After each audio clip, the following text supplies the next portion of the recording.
দর্শকবৃন্দ, এই সেই দিঘাপতিয়া পোস্ট অফিস আপনাদের নিকট তুলে ধরছি। দেখুন, অনেক আগেকার পোস্ট অফিস কিন্তু এখনো কার্যক্রম চালু আছে। পোস্টাল বক্স, এখনো সেই পোস্টাল বক্স আছে, পোস্ট অফিসও আছে।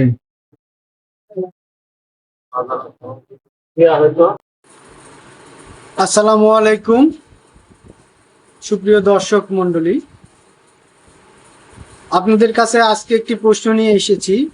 যে প্রশ্নটা হচ্ছে, আমাদের উত্তর অঞ্চলের বিখ্যাত দিঘাপতিয়া গণভবন বা দিঘাপতিয়া রাজবাড়ি নামে চিহ্নিত, তো তার পাশেই একটি কিন্তু পোস্ট অফিস আছে, এখনো চালু আছে।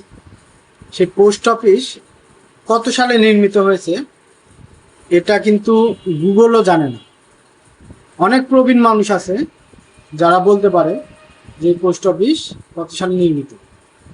তবে ইতিহাস হিসেবে বলা যায় যে এটা একটা দিঘাপতিয়া রাজবাড়ির একটা অংশ হতে পারে, যার ইতিহাস 1710 সালে রাজা রামজীবন রায়ের রাজধানী স্থাপনের ক্ষেত্রে যুক্ত।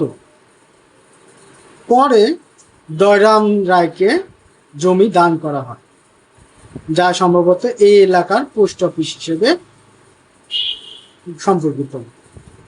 তো আপনাদের কাছে প্রশ্ন, যারা যারা জানেন অবশ্যই কমেন্টে লিখবেন, এই দিঘাপতিয়া পোস্ট অফিস কত সালে নির্মিত হয়েছে। ধন্যবাদ সবাইকে।